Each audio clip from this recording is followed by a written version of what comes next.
Okay, so Brian is back. We're going to talk about mastering. The last time we spoke, you told me about your mobile mastering setup. So could you explain what led you to doing that? And then let's get into, I want to see it. You've got your case here. Yep. Are you laptop? No, it's actually a Mac Mini. I mean, literally, if you move everything off that table, that's what I'm used to doing. I've set this up in hotel rooms. I've set this up all over the place, and I just need, So is there a computer monitor in there? Yeah. All right, so you told me the last time that you were using this RME converter, and you really liked it. Yeah, I've used that when I've been back at my place, and then I have sometimes taken that with, or I actually have a little smaller Apogee interface that I take with as well. So I can use both, but that's the one that I use when I'm at home doing most of my work. And you said you had it on loan? Yes, it was on loan, but yeah, we got it as a test unit that we were using for a lot of work that I do on the East Coast, and so liked it so much I kept it until finally they contacted me and said, we kind of need that back. Well, this is for you. So thank you. That's a gift from Sweetwater, and I don't know much about it. The reason why I like this one is the conversion of it is really super clean. Doesn't add its own color, and that's kind of what I've looked for from a mastering standpoint. Is I didn't want something to introduce its own warmth, its own color, its own vibe. I wanted something that was just clean, that I was hearing basically what content was given to me, and then going through this and then my monitoring setup, so that way any changes I was making, I could trust that I wasn't hearing changes coming from the conversion process. This is really clean. Also, there's a lot of little bits and pieces inside of here, so the EQ to be able to do some kind of tweaking with the room, as well as there's a crossfeed when working with headphones to be able to kind of get more of a realistic headphone feel. Really super clean, German engineering, love it. The thing's built like a tank, so it's traveled with me a bit. And so you were saying about a monitor. So yes, whoa, I have a little 15-inch monitor that I take with me everywhere. Look how slick that is. Yep, that comes with. I have my entire Mac Mini that comes with. 2018 Mac Mini, right? Yes, that is the last of the Intel units. Just because right now everything is compatible with it. There still is some weirdness with the silicon chip, so I don't have it. Monitor stand that folds up, and then power cables and everything else. I gotta say, everybody really liked you in the last video. You've become more likable than me. Come on. I'm gonna need you to come back and be in more of these videos. Okay, I can do that. Mobile mastering, I do everything off of a pair of Audeze LCD-X headphones. Those are very fancy and a little pricey. How much are those? The LCD-X Creator, I think, is $1,200 or $1,300. Kicked back and forth about moving to the LCD5s, but that's like $5,000. Yeah. So still debating whether or not that's what I want to do. As I've mentioned to a couple clients with stuff, it's been a, buy once, cry once, that if you're going to invest into it, sometimes you just got to do it.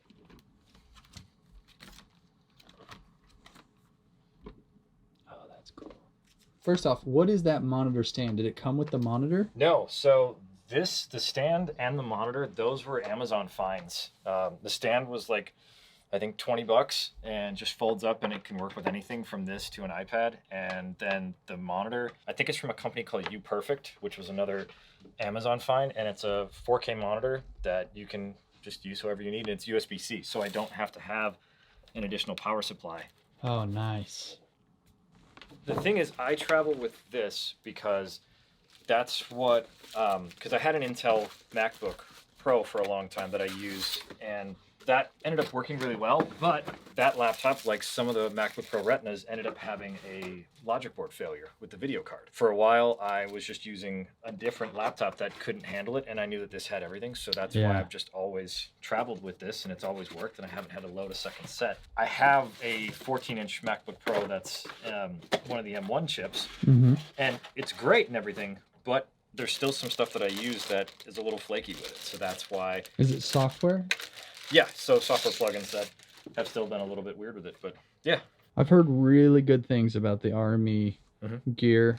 I am a bit of a Apollo Universal Audio apologist and fanboy, so it works perfectly for me, but I know that RME does really grade A conversion and makes some good hardware that I have some friends that really, really love their stuff. So if I do my very, very mobile setup that did not use the RME, I was actually using an Apogee Groove.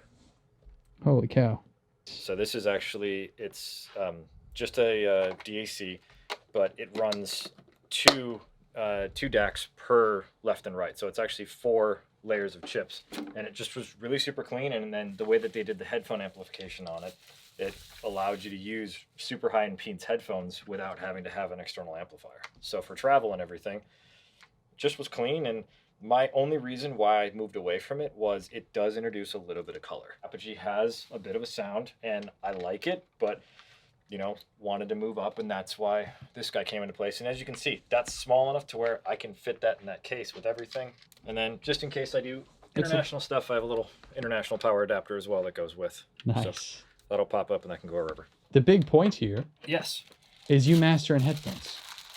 So, cat's out of the bag. Yes, I do. I worked in studios for a good number of years, worked on, large format speakers, Dynaudio M4 Pluses and a whole collection of a bunch of stuff, Asperger's and everything else. When I started mastering, I was working on speakers in all of these spaces, and it was great. I learned a lot, kind of developed, what worked, what didn't work. Then as I started traveling more and more, doing the design work and everything that I do for the integration firm, I didn't want to stop mastering. So I started to bring headphones with and worked on a laptop. At that time, I would master something from the road and then I would check it back on speakers. That worked and just kind of refined the process over and over until I noticed that, okay, what I'm doing from the road, what I'm doing on headphones is allowing me to get the same results. And so that took probably about a 2 to 3 year period of testing and going back and forth, different headphones. I worked on Sennheisers for a little bit, HD600s, which were great. They're kind of like an NS10 of headphones. Very mid-range, forward, super clean, but amplification of them can be a big pain because there's something like a 600 ohm headphone. So you can't drive them off of just the headphone out of a MacBook. And that's where the Groove came into play, because it allowed me to use that without having to drag around another piece of gear. Speakers and whatnot, you're talking about, 4 ohms, 8 ohms, whatever that would be. When it comes to headphones, because of the size of the drivers and everything, to get something that actually has a really decent output, you normally end up getting a higher ohmage of the headphones. So take Sennheisers and things like that, or Beyerdynamics. They're going to be a really, really high impedance headphone because it needs to have a higher wattage to drive the headphones themselves to actually create the way the manufacturers did them. With those, they sound really great, but problem being, it needs more than the output of, say, like, a laptop or even just an iPhone when they still had headphone jacks. You get the sound out of them, but what you'd notice is the low frequency reproduction was really, really lacking. So that's when, these guys actually are a lower impedance headphone, because these headphones are what's known as planar magnetics. What there actually is a super, super thin diaphragm that is then sandwiched between magnets that then pulls that diaphragm back and forth. So the linearity of these guys is just stupid flat, almost low distortion. They also can reproduce low end very, very well. And that's normally the lacking bit of headphones, is everybody's like, hey, I don't really have bass, I don't really have this. But with these guys, I've actually been able to get that low frequency reproduction where I'm making decisions and I'm not questioning the translation of them. So here's everything that I literally have. So this whole setup has traveled with me, and I'm able to just set this up in a hotel room, set this up in a friend's place that I'm staying at, or wherever I've been working, because my work that I do on the design side, I travel to New York City a lot. I go to Washington, D.C., pretty much wherever we have projects go. And I didn't want to really stop mastering stuff because of the guys that I've worked with and clients that I'm building. Hence, all of this that you see here that fits into this case that, pack it up, jump on a plane. Sometimes I get questioned about having a whole computer and a monitor, but eventually security doesn't even ask, and you just move past it, set it up, and there you go. You're able to kind of continue and do whatever you need. And yes, I do travel with a full-size keyboard and mouse. Everything boots up, and then I have my Pro Tools and everything that I can go ahead and launch, and I have my external drive that's got everything on there, and I'm good to go. Little dock over there, little anchor or something? Yes, so that's there because of the fact that my iLock is still USB, and so when using this and then using the dongle for the MX stuff, I was out of USB A's. So Yeah. that's why that's there. And then also with the Groove, I needed another USB A port. So you're in Pro Tools. Mhm. Are you working off like a template? So I do have a template that I have that predominantly just boots it up. I have all of my metering plugins that I use for loudness and for frequency response. And then I have a VU meter that's inside there. Actual chain wise, I don't really work off of this is my set mastering chain that Sure. everything gets run through. There's a lot of different plugins and processing that I've kind of curated my collection of them over the years. And the way that I view that is they're all tools to work on each specific project. I may have a very new plugin that I'm using that works really great on, this one, set genre that I'm dealing with, but then doesn't work on something else. And so I have, a Shadow Hills emulation, or I have some other things that I'll throw in and whatnot. There's a couple things that are very much like the Swiss Army knives that touch almost everything. And that's my FabFilter Q3. I use that kind of almost across the board just for filtering and any sort of correction EQs before I start running everything into analog emulations. That is kind of my Swiss Army thing, and I've loved FabFilter Q, their EQ plugin ever since the very first iteration. Their bundle is a rock solid bundle, man. I love their limiter too, the Pro L. So the Pro L2 and even Pro L before that, I used to be shamefully addicted to it. Yeah. And I would use that a bunch. I have ventured a little bit away from it because I feel like it has a bit of a sound, and sometimes I want something different. So there's a couple of other limiters that I do play with, but for a long time it was almost like that always sat at the end of my chain. That was always kind of my final touch, and I'd tweak through settings to make things fit whatever was the best for that specific content. Mastering template. I will say I have always stayed away from mastering, like offering mastering for people. I mean, I understand conceptually how it historically has been done, sort of the purpose of it. I don't really know like the reason for the season, except for just like I want it to sound really good and I want it to fit into a playlist of this kind of stuff. Okay. To where when this comes on, it doesn't sound like, oh, this is drastically different. Okay. So here is the overarching philosophy that I have of mastering. It's kind of the Hippocratic Oath. Do no harm.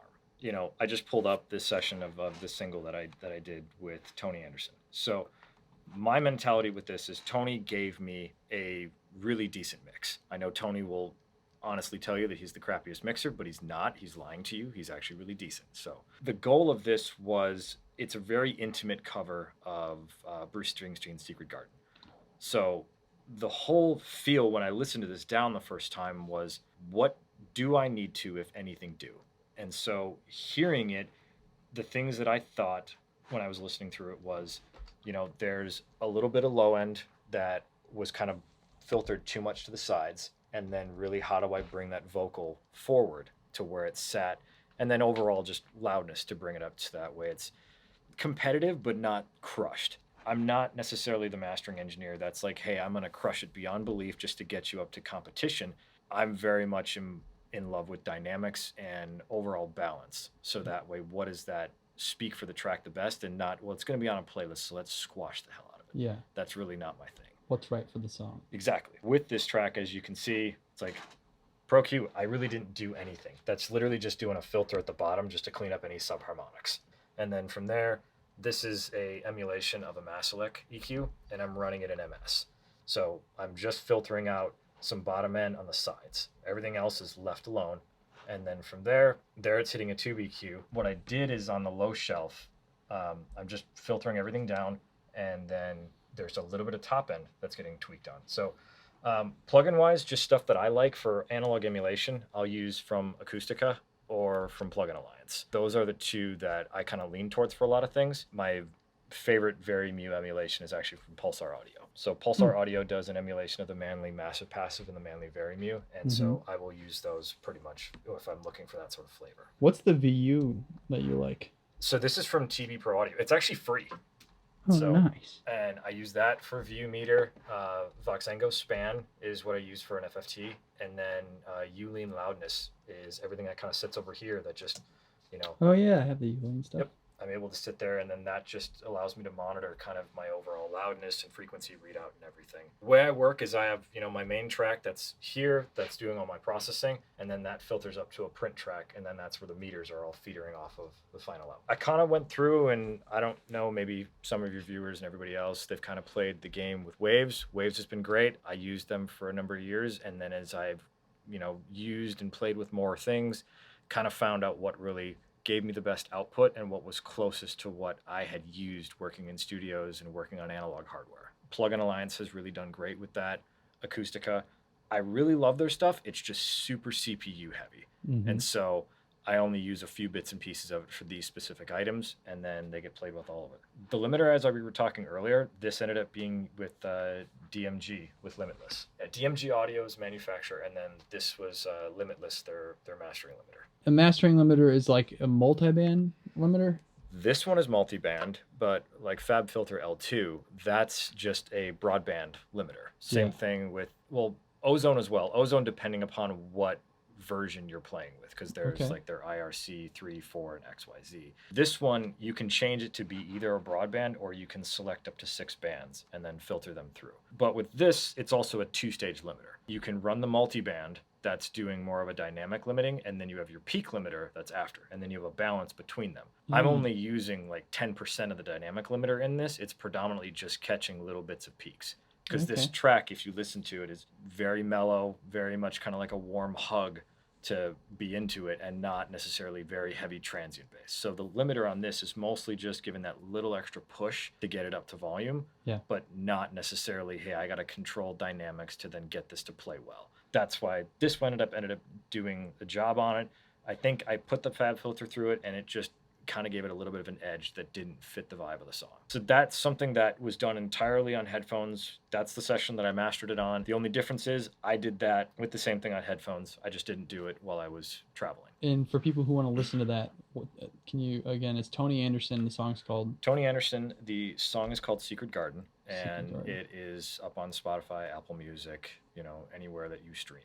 Yeah, I love Tony's stuff. Now, there's one little thing that I didn't mention. So we talked about the RME, we talked about the Odyssey LCDXs and everything. Both of those are great. There's a little extra secret piece that I use. So I use Sound ID, and I have their EQ profile, but then I also have my own extra little nodes that I use to adjust a little bit. Okay. So this is an EQ from Sound ID's headphone correction. Yeah, so it's doing its own little bits, but as you can see, because with them I can turn them off, but I have my own EQ that adjusted, so little notches, because I don't like is how much they're pushing there. I have it run through there, and then a company called Goodhertz, I use their mid-side, because sometimes on headphones what you end up getting is everything kind of sounds separated, and you lose either everything gets pushed to the center, or it gets too far to the sides, and you lose that kind of sound stage that you get with speakers where everything's in front of you. I use mid-side to kind of adjust the stereo image a little bit so it feels like what I was used to hearing sitting in front of speakers. And then my last stage is I use Can Opener from them, which this is a crossfeed algorithm. So crossfeed, for anybody that is hearing me say that a couple times but doesn't know what it means, is when you listen on speakers, your left ear hears both the left and right speaker. On headphones, you kind of put them in their own bubble. So what crossfeed does is it corrects that. So it takes a little bit of the right and then filters it into the left, and inverse for the other side. Because if you look at this, when I click the amount, you can see its own little EQ where it's filtering in some of the center for the low end, but it leaves the high frequencies spread wide. What that does is, if you ever listen on headphones and then immediately take them off and listen on speakers, you notice that your kick and your bass feels in headphones without something like this, like it's wide, and you lose that center percussiveness. But using something like this, it pushes it back to the middle. And all of a sudden I'm like, hey, this now feels much more similar. And granted, it takes a little bit of tweaking and beating up and whatnot, but the crossfeed that's in here works really well, but I can't fine tune it as much as I can here, which is why I ended up using a software version of it. Can Opener Studio. Cool. So, and I run that through a program called Sound Source, so that way everything that I listen to on headphones for referencing, so Apple Music, Spotify, Tidal, anything else, filters through this chain. So that way any reference thing I listen to, I'm not having to constantly bounce back and forth. Pro Tools, Safari, Spotify, music, it's all being redirected up through this chain that Yeah. then goes out through the ADI2. Sound source is from a company called Rogue Amoeba. So Nice. that's the setup. So I literally take my Mac Mini out when I'm at home. I plug that into my ultra wide, set this back up on my desk, and I'm good to go. If I'm on the road for a month, a week, whatever, I toss this stuff all together and there you go. I handle whatever gets sent my way. I've worked in mastering studios. I've been in mastering rooms. I love them. They're beautiful spaces when they're done and all the geometry and the correction is done perfectly. I'd build my own space if I was going to be in one place for a long period of time. But because I'm nomadic in my work and everything else, this allows me to continue with the art and creativity and facilitating everybody else that I work with to then keep them and their music getting out to the world. The other thing is I have to thank Glenn Schick, because he's the first person that was a mastering engineer that I read an article about who transitioned from being in a studio that he built and did a whole bunch of stuff and then decided, I want to be a nomad and I don't want to be locked in a dark room all day. I want to see the world. And so I read a couple of articles from what he did. I'm not as pro level as him, so I can't afford a $10,000 converter that he travels with. But hey, this is done well. He's using the Odysseys, but he's using the flagship ones that are $5,000. But kind of playing off that. So thank you, Glenn, for sharing your trials and tests, because it allowed me to venture down that same path. Thank you for doing this. First off, bringing this over and showing me this. I'll just say, anyone who has any questions, feel free to leave them down in the comments. And if they want to give you a follow, I'll put your Instagram in the description. So that is the company that I work for, that we do all the design work. So, you can look at that and you can see all the other stuff that we do. That's the other part of, me besides mastering, which is doing all the system design work and room design and everything else that keeps me on the road. And that's why this is facilitated. Cool. Thank you so much for doing this. Thank you. Bye, everybody.